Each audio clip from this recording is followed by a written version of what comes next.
Welcome to another episode of The Financially Free Investor, where you will learn information and strategies on how to become financially independent by investing in real estate, something that is not taught openly in our society today.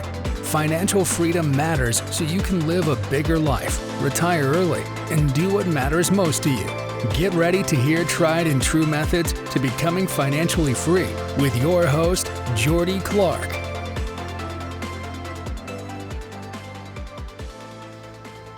Hey everyone, welcome into the first episode of the Financially Free Investor Podcast. My name's Jordy Clark. I am super excited to have you here. And you know what? I was actually chatting with another buddy of mine and we're kind of talking origin stories. And man, it was just such a good conversation that I thought I needed to have it be the first official episode.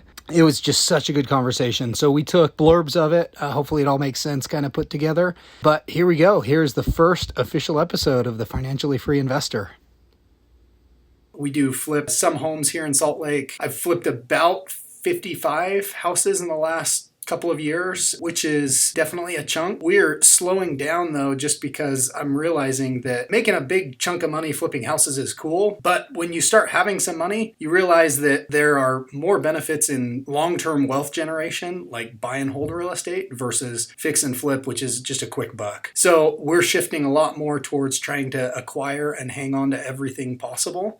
We'll still probably flip occasionally just because I'm a deal junkie, and when a good deal comes up, I can take advantage of it. We can flip it, make a few bucks, but really we're going to focus on buy and hold and generational wealth creation. I love the art of cash flow. It's way more about cash flow than it is about equity creation. And that's flipped for me in the last 4 years, because when I dove back into my real estate investing journey, it was all about equity creation. Like, I wanted to be a millionaire on paper. I wanted all this stuff, and then hit it. And I'm like, oh man, no balloons came down from the sky. There was no rejoicing from the heavens. It was just kind of like, oh man, it's just another day. But there was a point in time where we hit level 1 financial freedom, where our cash flow coming in from our rental properties pretty much paid like our necessary living expenses, mortgage, cars, food. Is kind of an interesting point, because emotionally you just get to a point where you're like, man, like what happens if I get laid off or fired or incapacitated in some way? Like my family can still survive indefinitely. Like it's not like I have to go out and flip another house to pay the bills in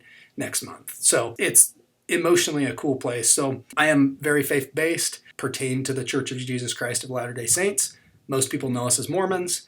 And when I was 19, I decided to serve faith-based mission, where our faith asked us for 2 years to go and dedicate time to just helping other people in their life. We'd help people who were members of the church. We'd help people who were not, just based on our faith. We believe we're all God's children. And so I got 2 unbelievable years that I spent in Antofagasta, Chile. So I got fluent in Spanish, got to meet a totally different culture. Just so many cool things came out of that. And before that, I was actually pre-med in university working on, I wanted to become an orthopedic surgeon. So I go on this 2-year religious mission where it's a sabbatical from pretty much everything in normal real life. No school, where I'm not really communicating with that many people. We had weekly days where we could email back and forth with family and whatnot. But for the most part, we were in it. Amazing experience. The guy, his name is Leland Bruce. He kind of ran that area for 3 years. He's from Southern California.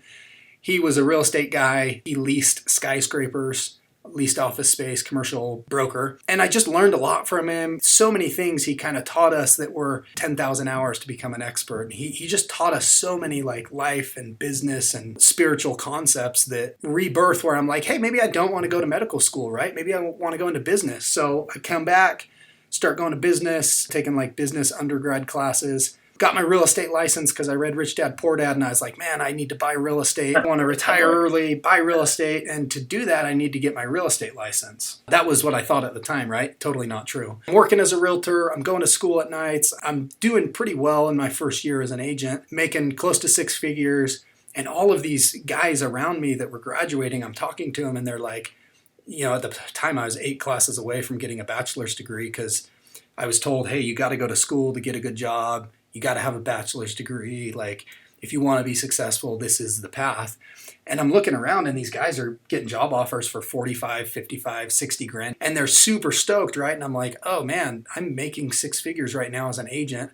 I can write a ton of stuff off. So I'm actually making like what W-2 guys would be, 150, 160. I'm like, geez, is this really the path I want to go? Like, why am I spending all this money? I'm giving up time when I've got a newborn daughter at home. And, I was like, man, maybe I'll just take a semester off and kind of see where real estate goes. And it kind of just transformed into a career at the time. This was 2014. 2011 and 12 was the bottom of the market here in Utah. So we were kind of just coming out of that. There was still a ton of short sales. As an agent, I was helping people. And of course, I was spending everything I was making, and I was helping people buy investment properties, and I remember telling someone, hey, don't buy this house for $75,000 that's going to rent for $900 a month, because I just sold one down the street for $72,500. Like, a better deal will come up. That's how small I was thinking. Well, that same house today is selling for $400,000 and is renting for $1,700 a month. So had I even just taken my medicine at the time and bought that deal for $75,000, I have a ton of equity creation, which is great. However, the better thing is I would probably owe $50,000 on it. It would be cash flowing $1,200 a month, which is way more important than the equity creation. Kind of fast forward a few years, we started flipping houses because I kept making more money as a real estate agent. We started representing a builder, and things started getting really good financially for us. But we never learned how to go from being a spender to a saver and then to an investor. So I found a mentor. He taught me a lot. Biggest thing was, like, hey, you can go out and create money by flipping homes.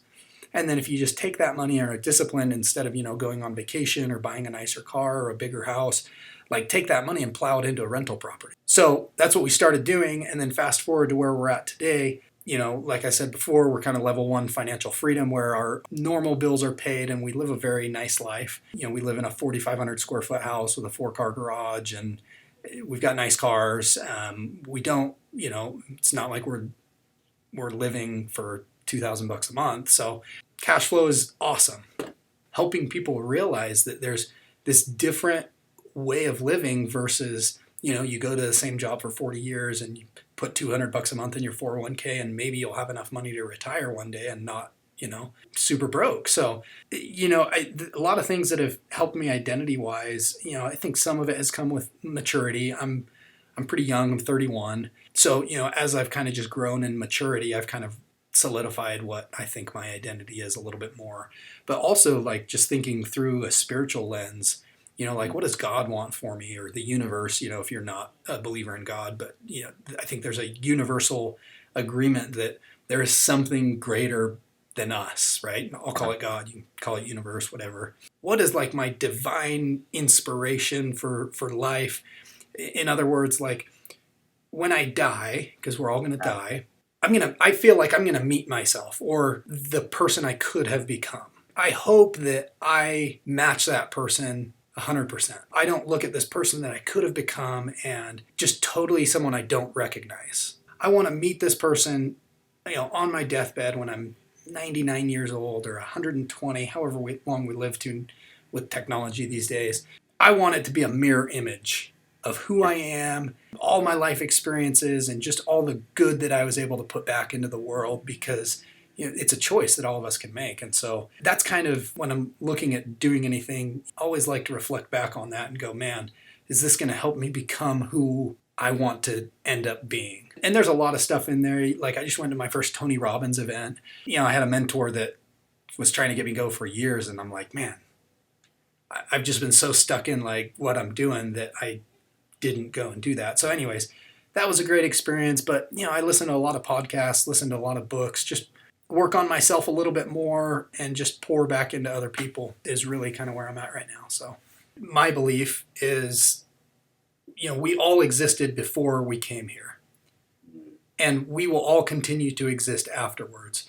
So in other words, we are spiritual beings who are having a human experience. I don't believe that we are human beings that occasionally have spiritual experiences. I believe that everything in this life is for our good and benefit. A lot of the times we start seeing stuff through negative because our minds are so wired to protect us. So, when you start thinking about that kind of stuff, like, something bad happens, like, man, bad stuff happens all the time. We can choose to let it define us, or we can choose to let it help us grow.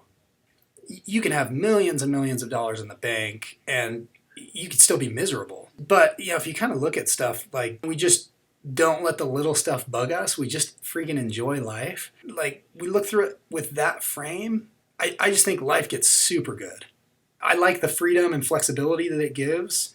I also like to work, right? Like I'm not the guy that's going to be 32 sitting on a beach for the next 60 years. Like I grew up a contractor's son and I learned the value of hard work. It's not necessarily what you're putting out, but it just feels good to get up and work. But then also like when I'm with my family, I'm present. I got 2 little kids, a 6-year-old, 2-year-old, and another one on the way. Like we're leaving this weekend to go on a 4-day road trip in our RV and like total family time, right? Yeah. So when I'm with my family, I'm 100% present with my family, which is super hard to do with social media and our phones buzzing and like, I got other agents calling me, I got other investors calling me, like just everything that's going on. But if you can just like unplug and be present in the moment, life gets good.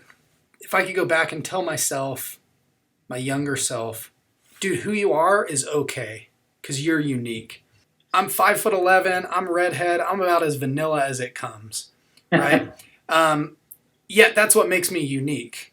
So for years, especially in like middle school and high school, like I was teased pasty white, got red hair, and like it was just like I had a target on my back, and I had a chip on my shoulder for a while about that. And a couple of years ago, no, I would actually say it was maybe 8 years ago that like I finally just accepted like, man, this is me, right? Because in high school, like believe it or not, I had dyed my hair black, but I got these white eyebrows, red hair, and so I dyed this black, and now I just look like I got black hair, like total imposter syndrome, right? I was just insecure because of life experiences, and had I just taken those and said, hey, you know what? Who cares if I got made fun of? Who cares if, whatever happened? Like, this is me. This is who God created. I am who I am for a reason. Like, what's my purpose? And focused on, what can I do instead of what happened to me? Then I think the younger version of myself probably needed to hear that from the older version of myself. Not that I would have changed anything along my journey, but I am who I am, right? So like our friendship, like in our society, like we worry about all of this crap, like skin color, hair color, eye color, like you're driving what, you live where, like, dude, none of it matters. And we just weigh way too much on it. And then especially like the younger generation, dude, growing up with social media and stuff, like would love if they could just hear this message and take it to heart and just be like, look, be who you are, not what you think society wants you to be.